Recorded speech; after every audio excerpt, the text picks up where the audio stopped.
And we are live. Welcome to the CrackBerry.com podcast for Friday, April 6, 2018. Hey, everybody. CrackBerry Kevin here, joining you not from his usual studio location. I'm actually sitting in an apartment looking at Miami, which is exciting because it's cold in Canada, but not here. Adam, how are you doing? I'm doing pretty super. Beautiful introduction as always. And Blaze joining us today, editor-in-chief of CrackBerry. How are you doing? I'm doing good.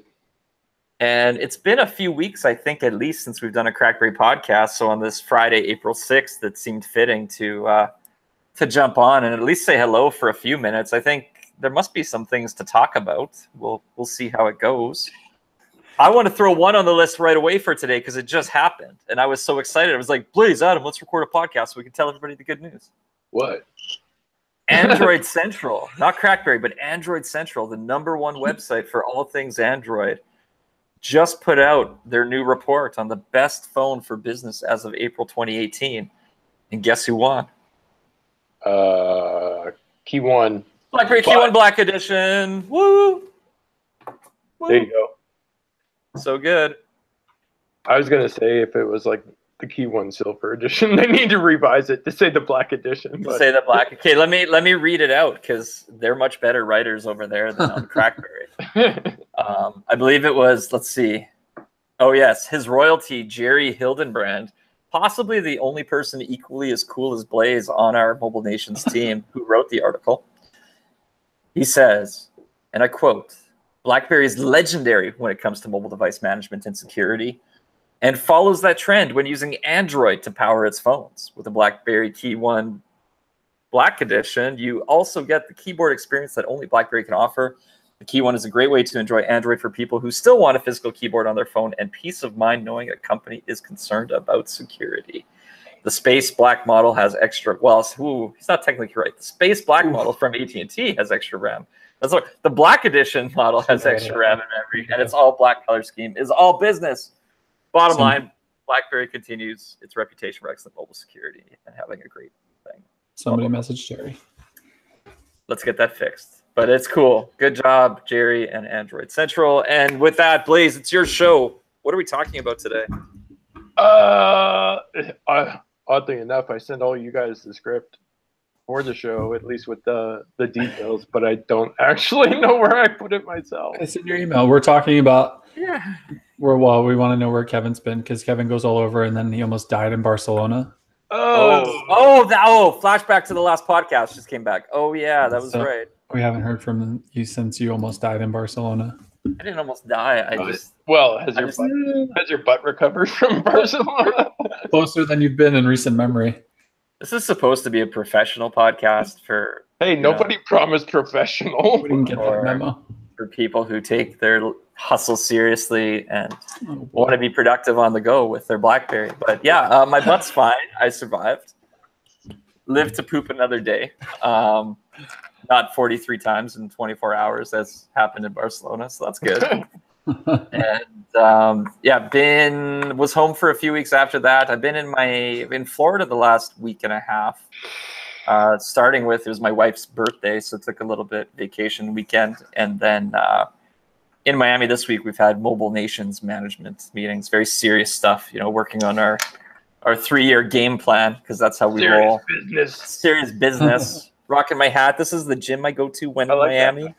I know, I bought it. I'm into camouflage lately. I'm going to rock my hat too. I feel left out. Oh, what? It doesn't fit my head very well. And I don't actually know. Are we in an episode of Doctor Who now? What is this thing? You win Back to the Future too. That is. Oh, it is too. Marty McFly. That's the McFly. The Zeiss family has such large heads. It's got a hard time fitting, but I like to keep it around anyway.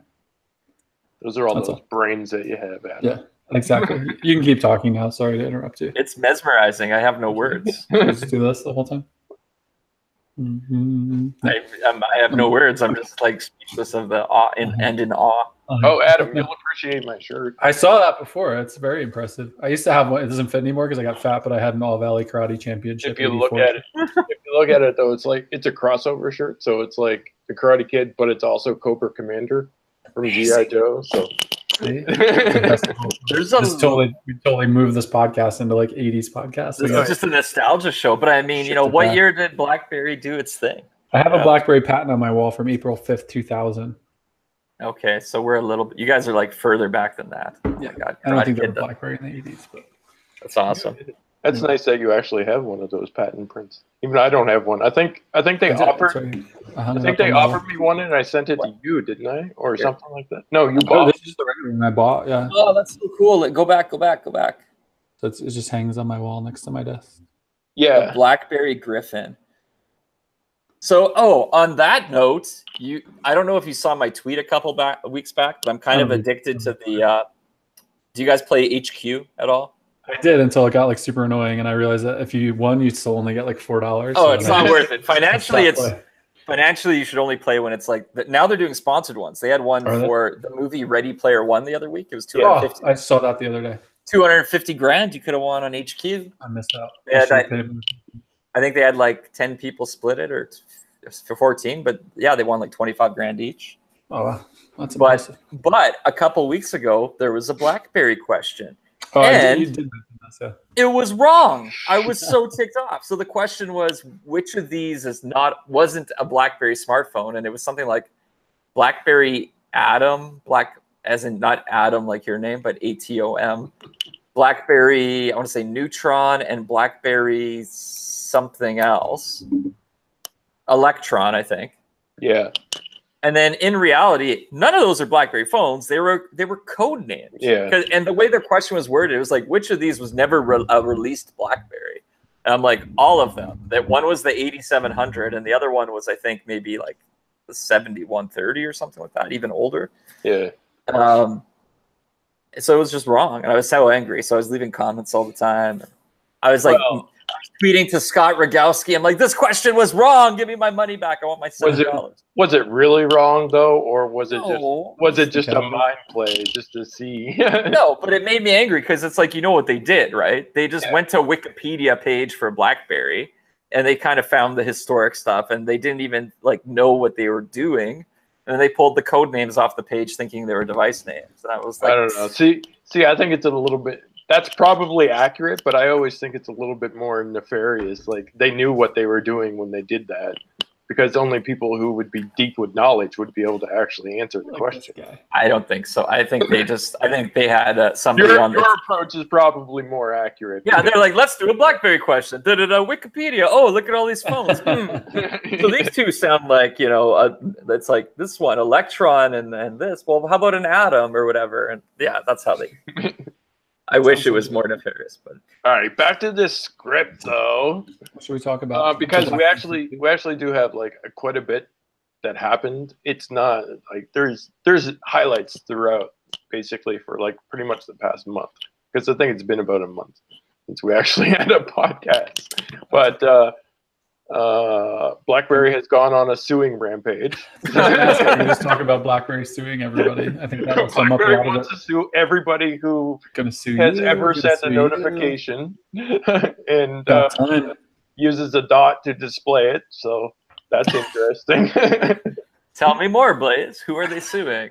Well, I would assume Facebook and WhatsApp and Instagram. So they went after Facebook, which obviously covers WhatsApp and Instagram, and then the most recent one. And when they announced the Facebook one, I was kind of like curious. It's like, okay, so you got Facebook, you got WhatsApp, and you got Instagram. That's fine, but what about everybody else who actually utilizes the same sort of system? Well, they don't have enough money, so you don't go after them till they make it, and then you go after them. Right, exactly. So, that was in my mind. I'm like, you got Facebook, you got WhatsApp, you got Instagram, which is all encompassing of Facebook, which is fine. So I'm like, who else are they going to go after this point?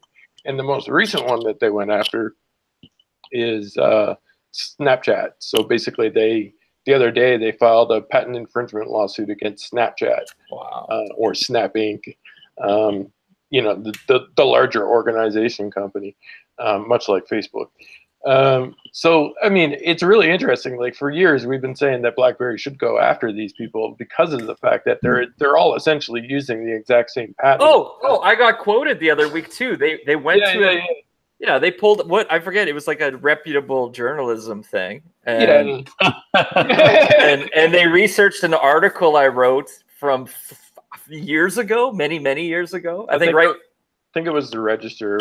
Yeah, it was like the Register UK, and it was an article I wrote shortly after WhatsApp got purchased by Facebook for $18 billion or whatever it was. And I was like, look, obviously they executed great, but literally WhatsApp systematically ripped off every single feature of BBM, one at a time until they built it out, right? So it's like, you invented nothing. I'm fine with people getting like rich. They should. That's amazing. But it's like, you didn't even invent an original thought here. You just copied systematically everything. You executed really well. You saw the problem. So did we. We wrote articles about how, BBM should go cross-platform. Yeah. I'm just a little bitter. I guess we just didn't systematically steal it and make it 18 billion. But I mean, I don't know. It's one of those things where it's like, yeah, they wait. It, like you said from the get-go, like, you don't sue these people when they have no money. You sue them when they have money, right?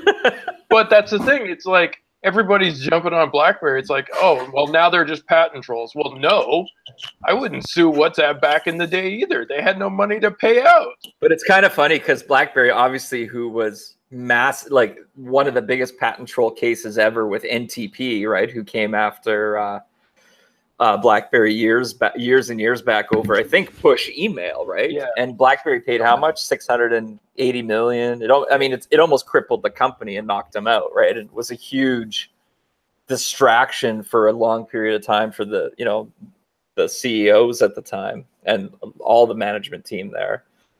So now it's like the trolled has become the troll.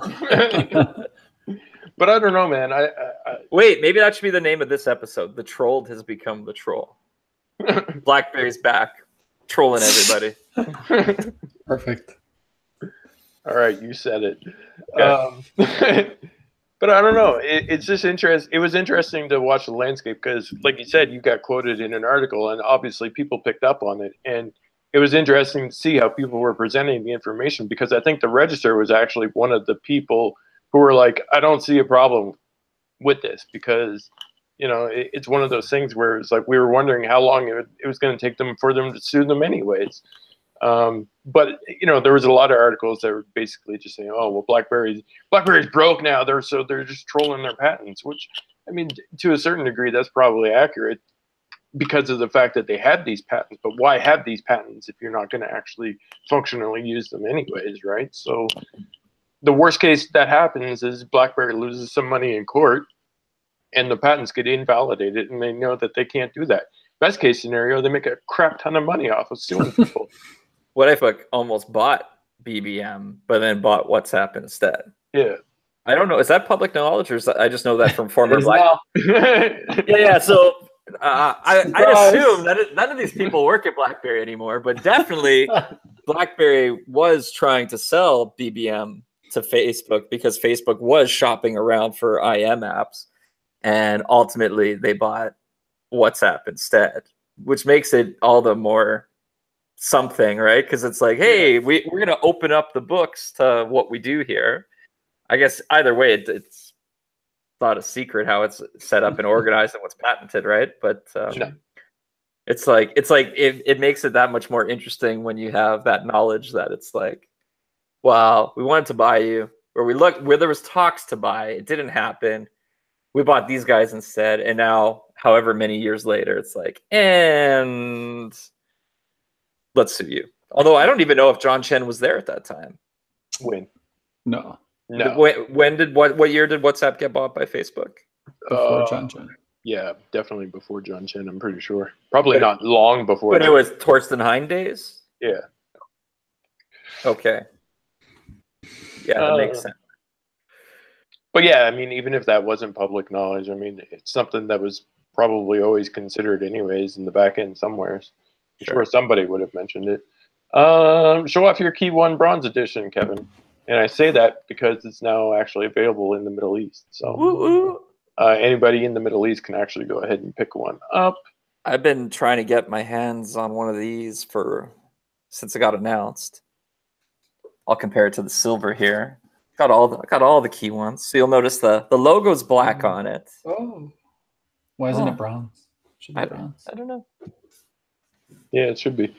But still, it matches the black on the back too. So, so that is available in the Middle East, and some people are going to have to forgive me if I pronounce it wrong, at Sharif DG in their stores online, and it's available at Souk, which is kind of like the Middle East is Amazon. And 2 carriers. It's available from Do and Etisalat. I love how we have like, okay, BlackBerry Software Limited, like BlackBerry Limited Software Company suing everybody, which makes it like, hey, yeah, BlackBerry's not very nice. But then you have BlackBerry Mobile launching phones. It's kind of like, I think they talk to each other about that. It's like, hey, just give me a heads up. We're about to like make some major press here because we're going to sue everyone. It may make the marketing of your phone a little bit different. I just don't know. I wonder how much cross conversation there is about that stuff, though. Like, no idea. They have a BBM group and they like message each other, be like, "Hey, by the way, we're gonna sue Facebook today." Like, "Oh, okay, we're releasing a phone in the Middle East." Yeah, heads up, okay. We're about to go. It'd be more hilarious if they weren't even actually using BBM. We're about to go. We're about to go nuclear on this situation, and you may want to take cover. But yeah, I don't know. It's like, you know, that saying, it's like you don't make friends with salad. I'm like, pretty sure you don't make friends with lawsuits. But speaking of BlackBerry Enterprise stuff, there was a lot of that actually got announced too. Where Talk to me. start? Talk to me. The biggest thing out of all of it was that BlackBerry and Microsoft have teamed up to introduce which is called BlackBerry Bridge. So basically all of the Office 365 apps that Microsoft offers will essentially be available on BlackBerry devices and work cohesively through BlackBerry UEM.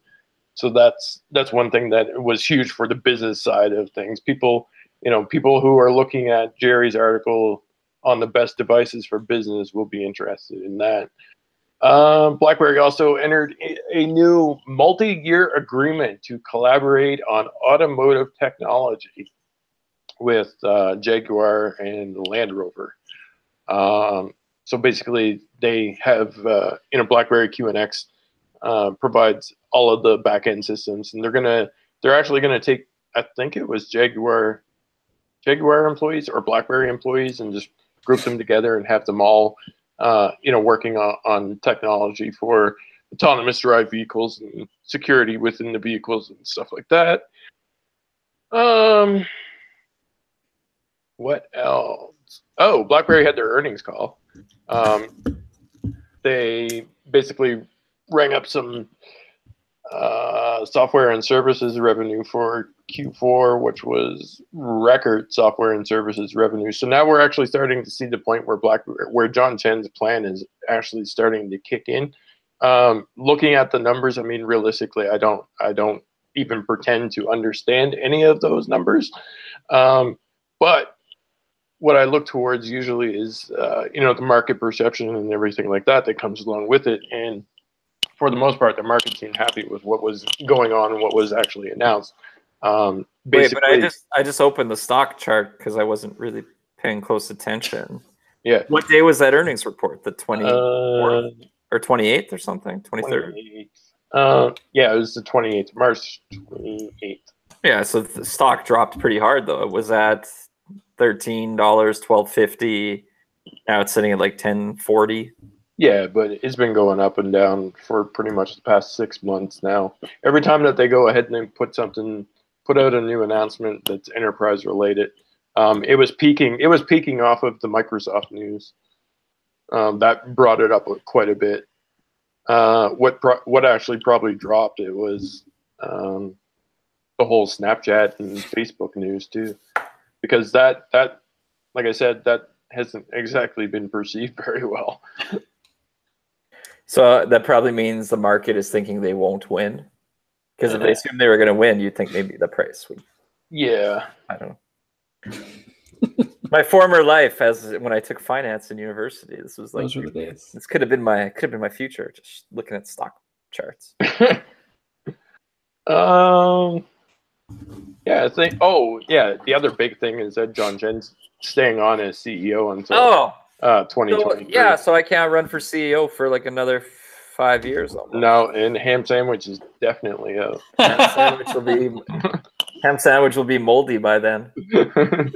That's an inside joke for long-time listeners of the CrackBerry Podcast, going back to probably 2011 or something. Yeah. I mean, what's really to say about that? I mean, obviously the board of directors is happy with John Chen, so they're not going to fire him, and he's not planning on retiring. So there's not much to say there, other than he's gonna continue on with what his mission is for software and services side. So, there was one other thing too. Oh, BlackBerry signed a deal with Punktronics AG, which is, I believe that's Swedish or German. Swedish, probably Swedish. Sounds Swedish. Sure. It was black. So basically, what they signed up for, Punktronics actually, they make like some unique products. And one of those, they are Swiss. I was close. Swedish, Swiss. I'm gonna get people angry at me. That's okay. So they make basic devices, and they have like a very basic dumbed down plain phone, but apparently they have like cordless phones and stuff like that too. So they're gonna integrate the. Sorry, I gotta stop you because you jogged my brain confusing. They're like Swedish, Swiss. So Spotify just went public this week. Yeah. And at the New York Stock Exchange, instead of hanging the Swedish flag up, because Spotify's roots are, I guess, from Sweden, they hung a Swiss flag. Oh, well. So even the New York Stock Exchange screwed it up, so don't feel bad about it. That's my saving grace for you. You're off the hook. Yeah, you're off the hook.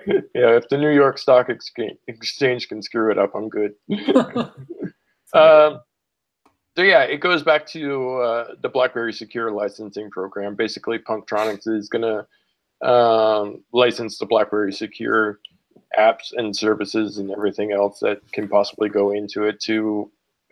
This licensing agreement is a little bit more interesting because they're specifically dealing with IoT products. So apparently they have something going on that isn't necessarily obvious as of yet, because what they've done thus far does not actually fit into like the licensing program that's going on here. They have something that they're going to end up unveiling, which is IoT related, but they haven't done it yet. You can just tell that it's like brewing for something.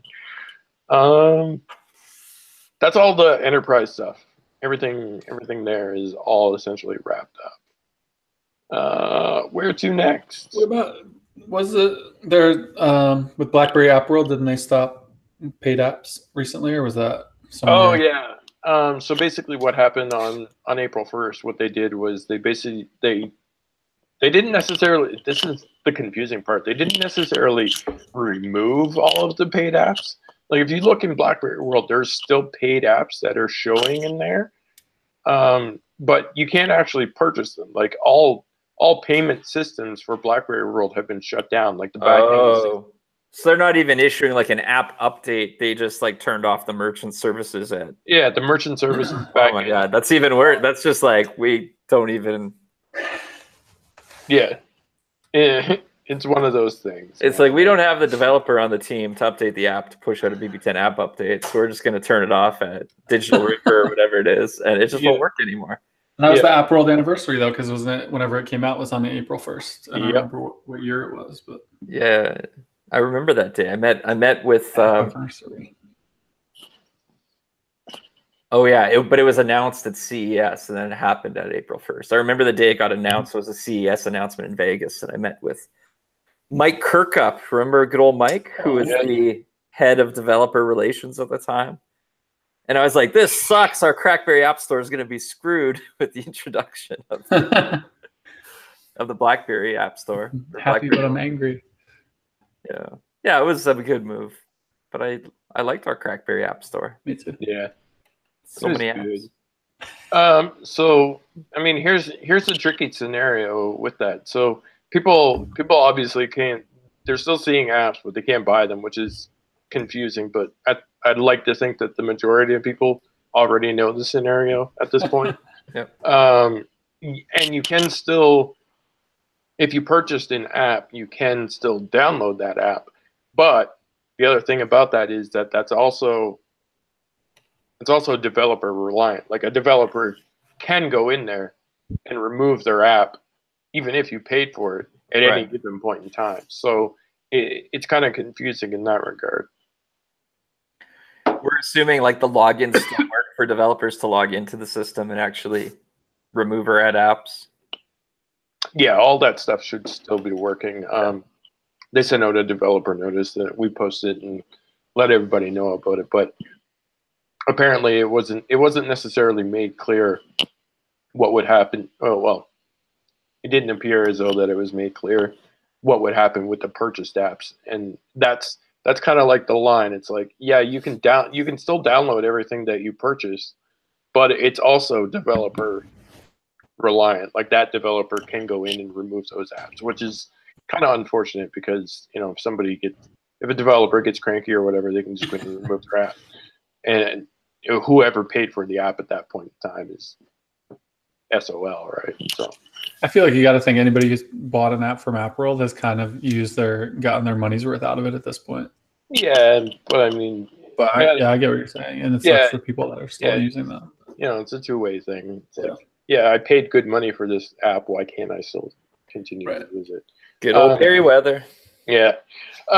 Needless to say, it's not the best case scenario for BlackBerry World, but at the same time, it's like, come on, it was coming. You had to know it was coming, right? Sure. It's just like in December, when December 31st, 2019 comes around, and people are going to be upset that the BlackBerry 10 officially reaches EOL status.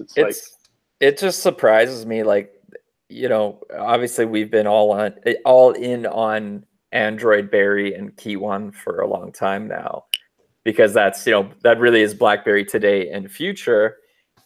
But there are so many people who just love their BlackBerry 10 phones still, right? And we see it, you know, I think it's on the script to talk about the launch of the BlackBerry Fan League that happened in the last couple of weeks. But, you know, as people like post photos and things like that, there's so many old BlackBerries that pop up, right? And we did last year, and we did lots of meetups. You know, people are rocking their Key Ones, but people are also rocking their headphones, and not talking, you know, nostalgia. It's like that's their driver. They love the OS. You know, it's not about the apps. It's all baked in with the, you know, the hub and the flow. But eventually it's just going to not really work so well, I think. And it's already getting there. But yeah, it's already to that point. I mean, the problem that we have is like, we recognize that the way forward for BlackBerry and BlackBerry Mobile at this point is like the software and services for BlackBerry and Android for BlackBerry Mobile, but there's still so many people out there that are actually still using those BlackBerry 10 devices, and they love them. Like I still have mine still sitting here. I don't use it, but it's still sitting there, and I can fire it up and use it for pretty much the basics, right? Like phone calls on it would be great. Text messaging on it would be great. You know, sending emails on it would be great.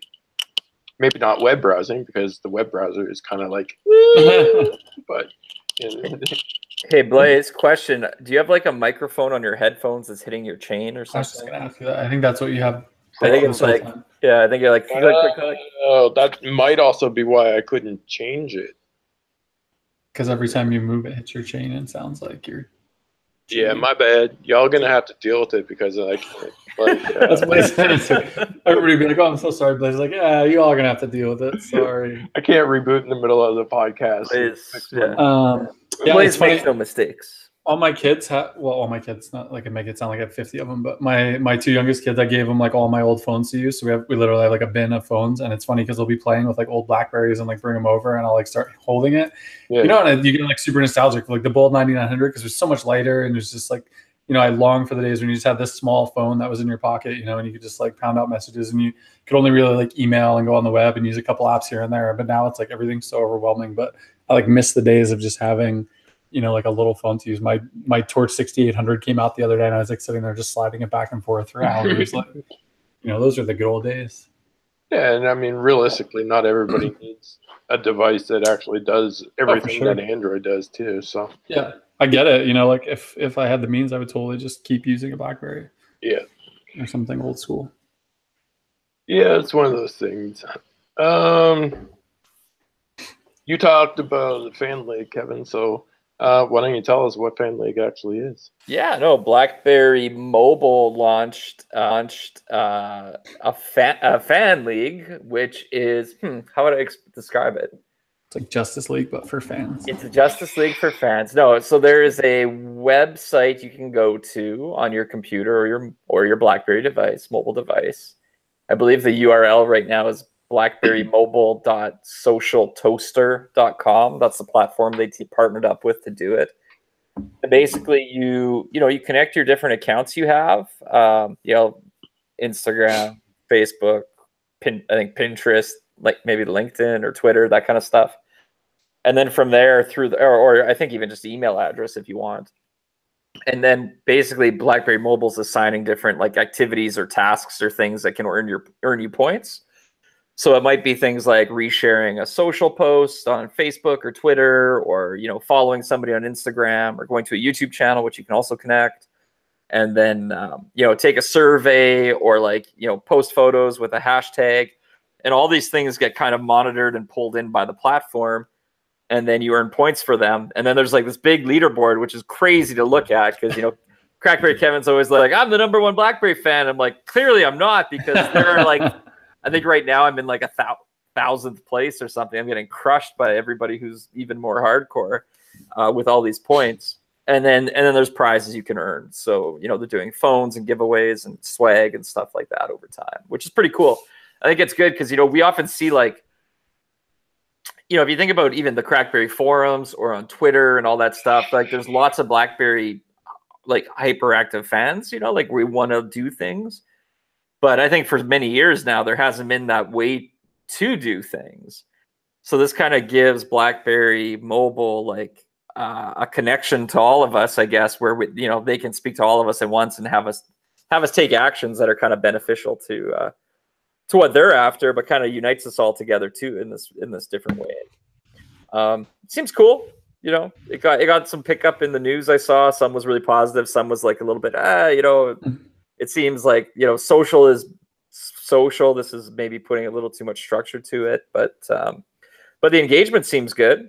And I think it's cool, especially like we know later this year, there's going to be new phones from BlackBerry. So I could totally see having something like this in place. And then, as a new phone hits, like blah, go nuts on all the activities and just, it's like spread the word, right? We're the hardcore fans. Put us to work, and we'll go do thy bidding, thy master.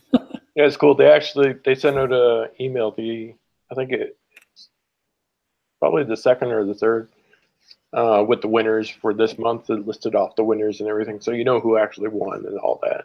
Yeah, that's cool. And it gives you a breakdown of your stats and lets you know how many posts you shared, how many points you have. I really like the surveys. The surveys are cool because it's kind of like it goes back to that HQ question. It asks like questions that are like similar to those, right? You mentioned new devices. We do have like 2 little tiny pieces of information for new devices. I love Blaze's voice. Sorry, I gotta stop. Like the way you just said that, it's like there's so much joy in the. All right, keep going. Two Feminism. pieces. Feminism. So BlackBerry Key 1.2 accessories started appearing, but obviously what? Yeah, that's the Key 1.2. obviously not gonna. Why would it be the Key 1.2? This makes no sense. Right, that's obviously not what it's going to be listed. The second Key 1. Yeah. 1.2. So where did those actually come from? Oh, a skin company, Skinomi. Basically, they listed all their accessories. More like Scam-o-me. Yeah, I'm going to drop some inside baseball knowledge for people. When you actually start seeing these things arrive, it could be one of 2 things. One, the information is entirely correct. And then any dates that they have, there is a possibility that it's correct. The other is that they just simply put that stuff up there, not knowing if it's correct, not knowing if the name is correct, just basically for search engine optimization purposes. They just want to be the first company to have the name Key12 in the title. Well, what the hell is Key 1-2? That doesn't even... Right? Key They 2, don't know. Key 1, Key 3, Key 1-2? That makes no effing sense. In this case, I think we're looking at search engine optimization. Optimizing for a name that'll never exist. That's just stupid. Right, but Key 1-2. anyways, Hey, is that the Key 1-2? anyways, that's there, so you can go visit them, and if you think that the information is correct. I do not think it's correct at all. Yeah, the other thing that appeared is not necessarily from BlackBerry Mobile, but Optimus, who does the licensing in India. We saw the BlackBerry Ghost device previously leak, but apparently there's a second device that they have in the works, which is called the Ghost Pro. I'm not sure what actually indicates the Pro because the information surrounding it is next to none. However, an image of it did actually make its way out courtesy of EvLeaks, so that's available on the site if you want to go actually take a look at that. Just search up Ghost Pro and it should appear.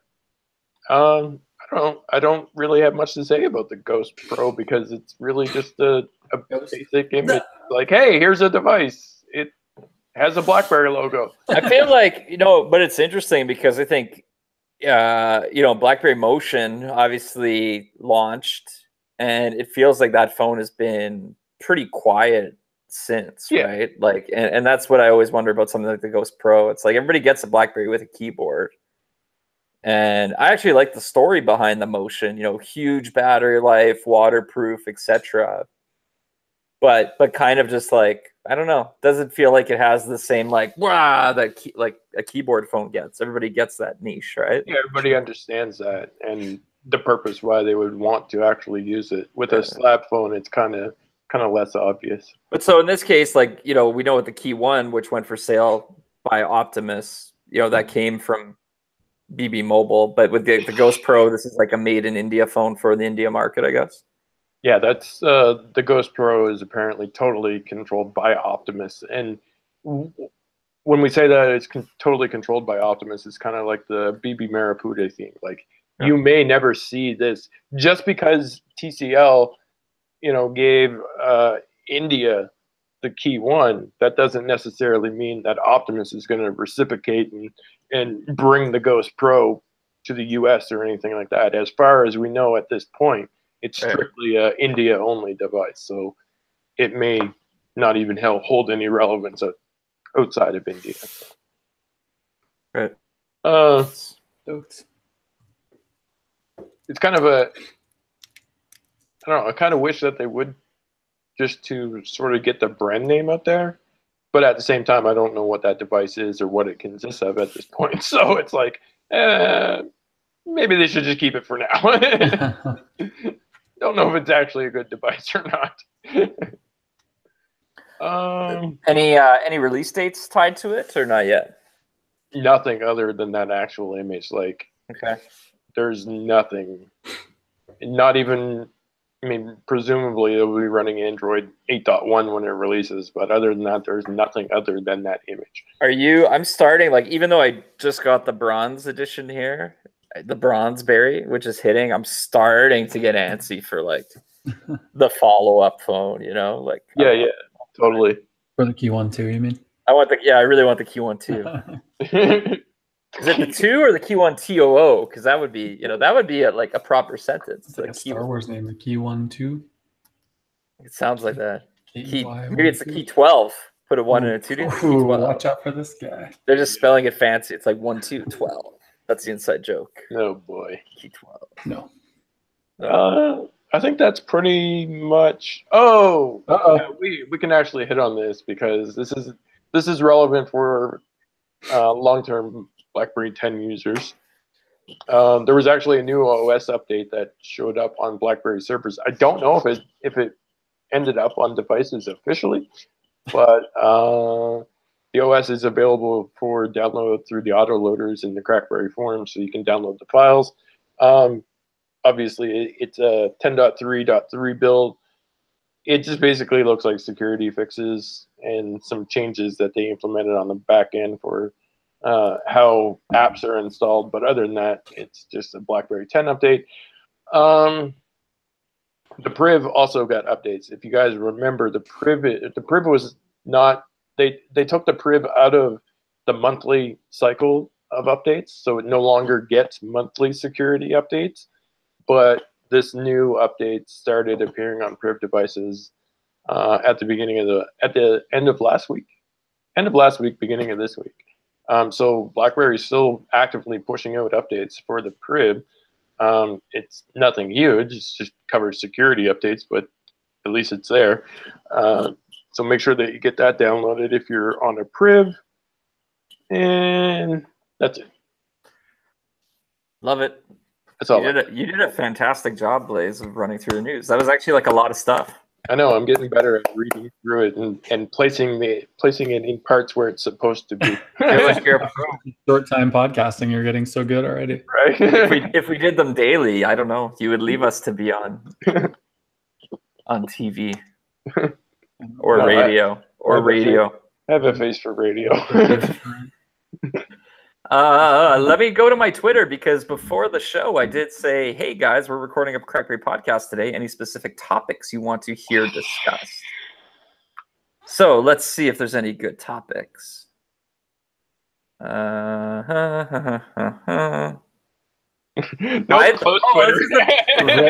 is amazing from good old @Spanch1989.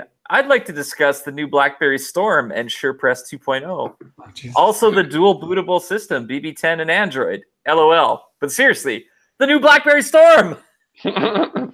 No. It was a good brand, though. It was a good name. If it's a good name, ruined by a bad product. You can never delete the Storm. Yeah, that's funny. That's Shane Anderson. Thanks for the question, Shane. It's a good topic. We all chuckled. I'd love to use a Storm again. You know, if we would have done an April Fool's joke, we should have done it as a Storm thing. Like, leak a BlackBerry Storm photo. The BlackBerry Storm 3 is here. BlackBerry Storm 3000. I like it. That would be good. With all new SurePress. Right. And then coming to Verizon, who really, really wants it because they love the Storm 1 and Storm 2 much. And then like do a fake quote of, their CEO being like, no phone better encapsulated the future of the mobile experience than the BlackBerry Storm. That is an excellent quote for not being a real quote. Just the fact that you use the word encapsulated in a fake quote. It's pretty intense. So we're bringing it back in 2018. Do it. With a clicky screen. Even clickier than it was 5 years ago or whatever. Powered by piezoelectric crystals. Oh, watch out. Let's see more tweets here. Oh, @xburke, aka BB Powered, says, I want some Key 2 hint news. There you go. Key 2, Key 1, 2. You mean, do you mean Key 1, 2? Because I don't know what device you're talking about. Because that's what it's going to be called, clearly, the Key 1, 2. I'm going to go buy key12.com right now just because it's got to be that. It's already registered to BlackBerry. Oh my God. You're lying to me. I'm totally lying to you. No. Or maybe it is. I haven't looked. If there is a Key 1, I know you're going to look right now.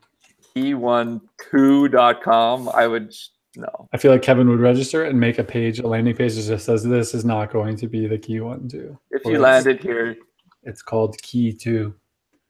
I mean, when all things considered, though, it has been pretty quiet around that actual device. Like it's not passed through the FCC or nothing. Like that accessory thing that popped up is the only actual piece of information that's relatively new. It doesn't exist.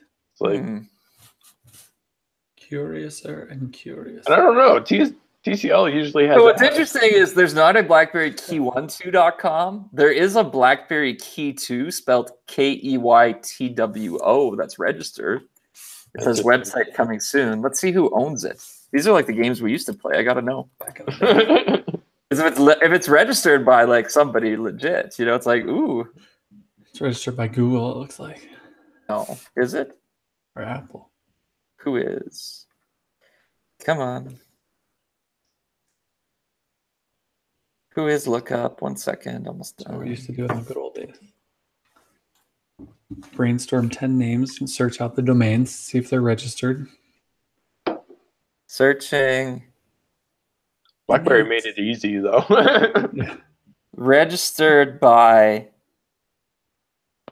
Kevin Mitchelluk. I was going to say Kevin and Arizona Scottsdale GoDaddy, but there's no.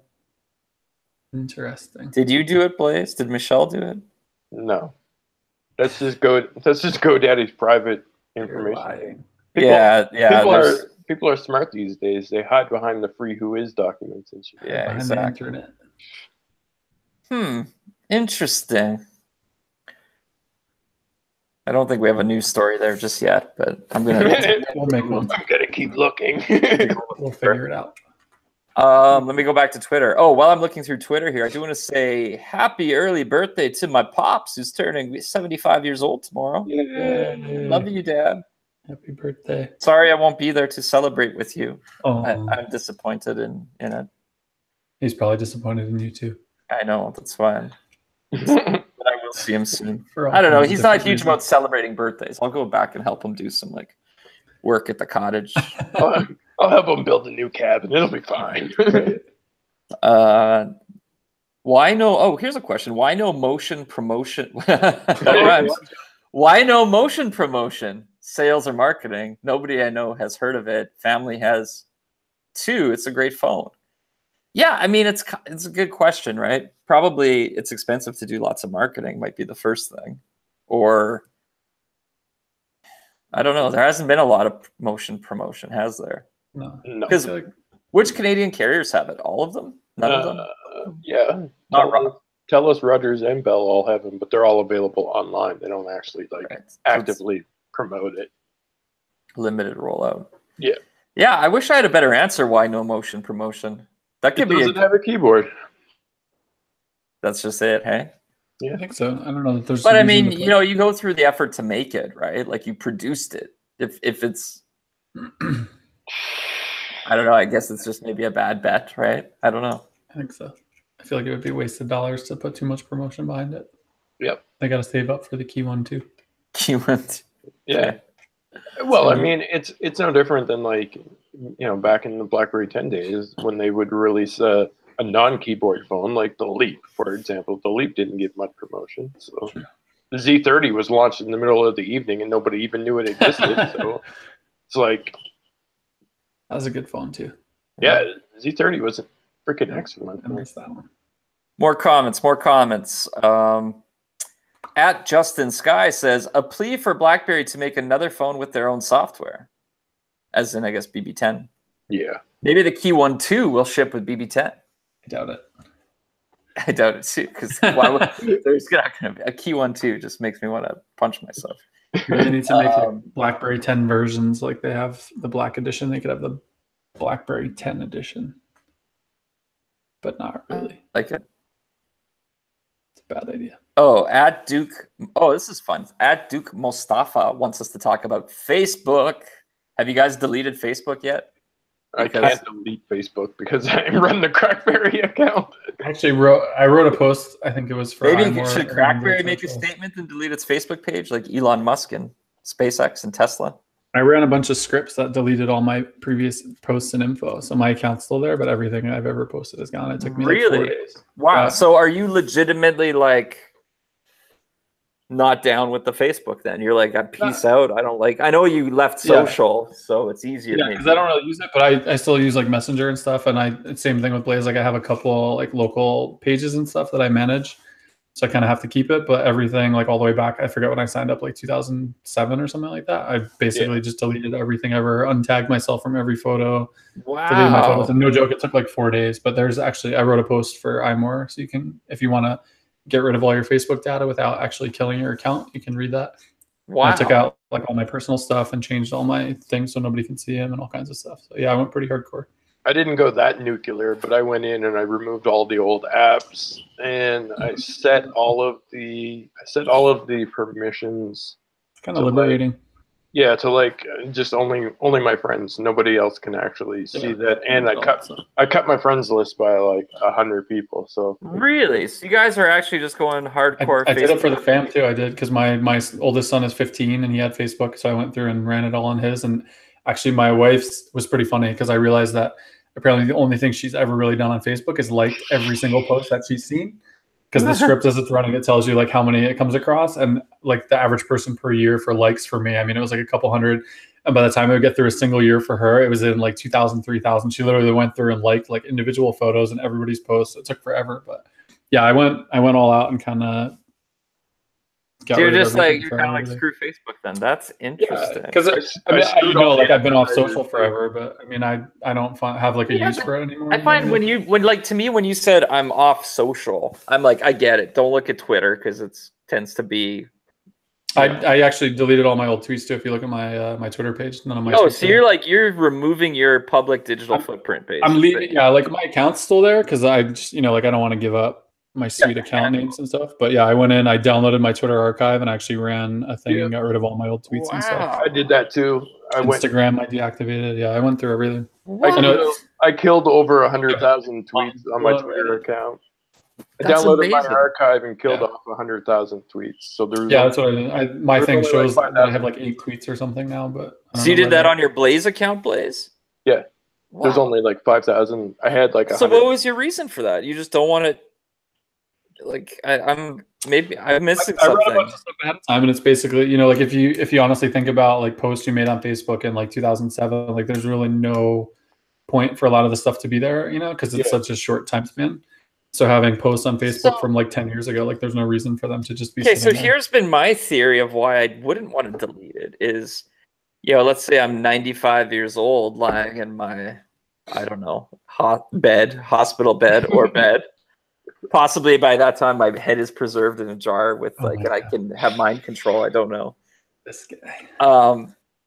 To me, it's like that's my scrapbook for life. So I'm gonna go back and be like, oh, remember 2009 when me and Adam and Blaze went to Blackberry World, and here's this photo. Oh, those were the days. Yeah, see, and that's the thing now. Like all my photos and stuff, like I put in Google Photos because they stay there forever. So stuff like that, I have. I have Google Photos. I go back to like the early 2000s. Yeah, so I think pictures for me are more important than like I will never forget all our trips to Blackberry World, but. No, I get it. Like it's different things, for that's fair. That's fair. So if like say Google Photos becomes your private archive of your life. Yeah, Google Photos has actually been big for my family, because it's so easy to share with other people that have Google Photos. Even my parents, like your parents are around the same age, like mine are both in their 70s, and we got them into sharing photos through Google Photos. And like my dad, rather than like taking a picture of something, at Home Depot or whatever and texting it to me, he'll actually take a picture and share it in Google Photos. So that's like his way of sending photos now. Have you checked to see if Google owns your photos or if you own them? They can own them. I mean, that's okay. And then 10 years from now, when they turn out to be like Facebook, I'll delete all my Google Photos too. So. And that's the thing too, is that like the majority of these services, once you try and get yourself out of them, they allow you to take that data with you. So I get what you're saying, Kevin, where it's like your journal, but like, what if Twitter shuts down? Then your journal is gone, right? So basically, I exported all of the available data that I could have, and put it in places that I actually have a little bit more faith and trust in, like Google Photos.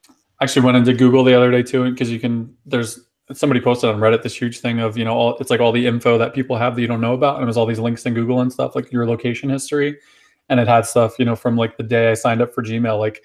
I haven't been to, San Francisco in like 10 years, and it shows, like one of your locations is San Francisco, and like. Yeah, you were there in 2009 because we were at the CrackBerry App Awards party. Yeah, so stuff like that. So I went in and deleted like all my previous locations and stuff. Yeah, see, I've been doing that for years. Yeah. So I go nuclear on my Google accounts like every 3 months. Yeah, I feel it's like very liberating to go through and just delete stuff, but there's always going to be stuff there. Like I know it's not. It's never actually gone, but I find that just a fascinating conversation that like 2 for 2, you guys are taking this stuff like seriously, and it's good. I'm like this is interesting because now I feel like maybe I need to be doing this, and then I'm like, well, if you guys are doing it, how many other people are? And then I'm like. Should I be selling my Facebook and Twitter stock for really all? It's just a lot of, how like when you get older, you like appreciate different things, have different values and stuff. So like, and I think a lot of us are in the same place where it comes down, like I appreciate more of stuff in the real world and like my family and stuff like that. And like people that I would normally share stuff with on Facebook, like, there's pretty much everybody's around me, they live around here or they're like a phone call away. Like, so the people that would be looking at that stuff, like I know them all. anyway. Yeah. You know what I mean? So there's no point for me to. And I don't believe that. I don't believe that Adam and I are in the majority either. Yeah. Because I mean, when you think about who you talk to on a daily basis, you mostly talk to people in the tech world, right? So Right. tech world people are tech savvy when it comes to that. So going nuclear on an account isn't anything for them because they're aware of it. But it's interesting. Like I'm thinking now, I'm putting myself, part of what we do or what is to be social, right? Like, CrackBerry Kevin's got to be out there on the Twitters and Instagrams and stuff. But if I wasn't doing that and I was just more normaler than I am, I probably would share very little on Twitter. Right? Yeah, and I think that's the difference now too that I thought about, because like you're in the position where you still need to be social and do that kind of stuff, but the position that I'm in now, it's not like I need to be there sharing all this stuff. Yeah. Like the things I do now are different than what I did in previous years. It's still one of the worst things that I think like happened with social, right? Was they put in the subscriber follower counts when they sort of invented this stuff. And it's like Facebook, you have 0 friends. Facebook, you have 3 friends, and it kicked off like the friends race. Yeah, sure. And then like with Twitter, I think about MySpace back in the day when you used to have like your top 8. I mean, that was the original. That was the shit. Making it into somebody's top 8 back on MySpace in the good old days. Like, nothing like that. Bomb! Right? Top 8. Yeah, I always like stalk girls and be like, "Oh my god, they put me in their top 8. I'm so excited." Yeah, no, and it makes sense because that's how those platforms grew, right? Like you had to make them feel like it was a race to follow and use the platform. Sure. But in reality, if everybody just sort of didn't do that, it would be a lot more, I don't know, maybe social would have gone a different way than it has the past few years. But definitely feels like there's Facebook's getting beaten up. Like it reminds me of the era when BlackBerry started to get beat up. Now, in the case of BlackBerry, it wasn't maybe as deserved. It was just like, okay, they're falling a bit behind, and then stock price was dropping, and between Wall Street and everybody, it was like it almost felt like it became cool to beat up on BlackBerry for a while.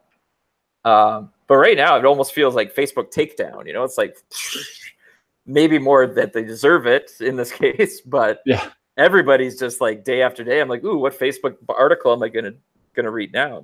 I think there's more stuff today coming out on it too. Mm-hmm.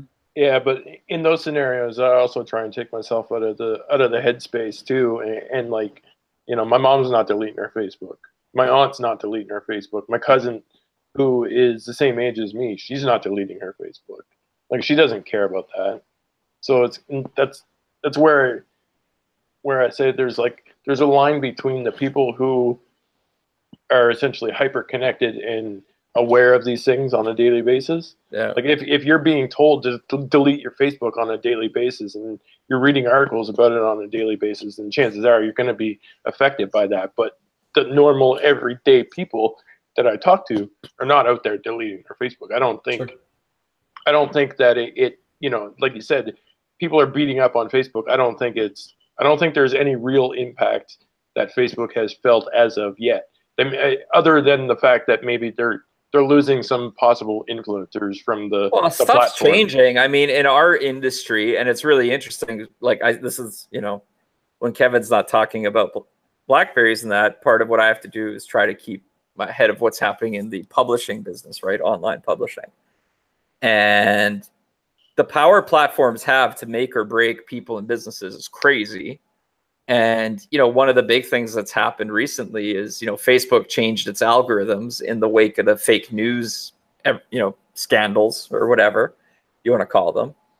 And it's de-emphasizing posts that come from publishers, right? And it's re-emphasizing posts that come from friends sharing content, which makes sense. But now you're seeing businesses go bankrupt overnight, right? So recently there was one called littlethings.com, and I met the founder a couple of years ago. And, they became one of the fastest growing sort of publishers online, but on the back of Facebook traffic. So they didn't really have like people visiting their website homepage or like, searching out of Google and landing on it. It was really, they would write articles on a website, share them on Facebook, but it was like, feel good stuff that got a lot of reshares, and they drove all their traffic from it. And, New York office, 100 employees, growing, tens of millions of visitors a month.